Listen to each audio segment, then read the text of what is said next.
Chapter 2. On the third day there was a wedding in Cana of Galilee, and the mother of Jesus was there. Now both Jesus and his disciples were invited to the wedding. And when they ran out of wine, the mother of Jesus said to him, "They have no wine." Jesus said to her, "Woman, what does your concern have to do with me? My hour has not yet come." His mother said to the servants, "Whatever he says to you, do it." Now there were set there 6 water pots of stone, according to the manner of purification of the Jews, containing 20 or 30 gallons apiece.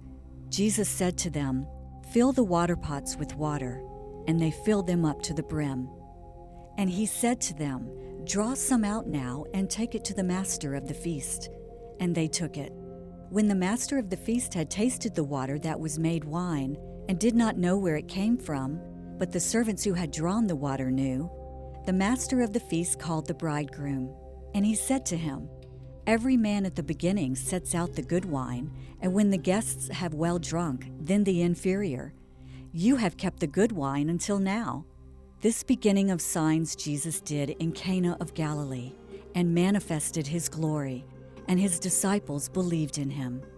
After this he went down to Capernaum, he, his mother, his brothers, and his disciples, and they did not stay there many days. Now the Passover of the Jews was at hand, and Jesus went up to Jerusalem. And he found in the temple those who sold oxen and sheep and doves, and the money changers doing business. When he had made a whip of cords, he drove them all out of the temple with the sheep and the oxen, and poured out the changers' money and overturned the tables. And he said to those who sold doves, "Take these things away. Do not make my Father's house a house of merchandise." Then his disciples remembered that it was written, "Zeal for your house has eaten me up." So the Jews answered and said to him, "What sign do you show to us, since you do these things?" Jesus answered and said to them, "Destroy this temple, and in 3 days I will raise it up." Then the Jews said, "It has taken 46 years to build this temple, and will you raise it up in 3 days?" But he was speaking of the temple of his body.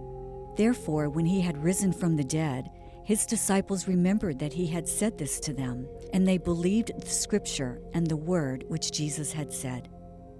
Now when he was in Jerusalem at the Passover during the feast, many believed in his name when they saw the signs which he did.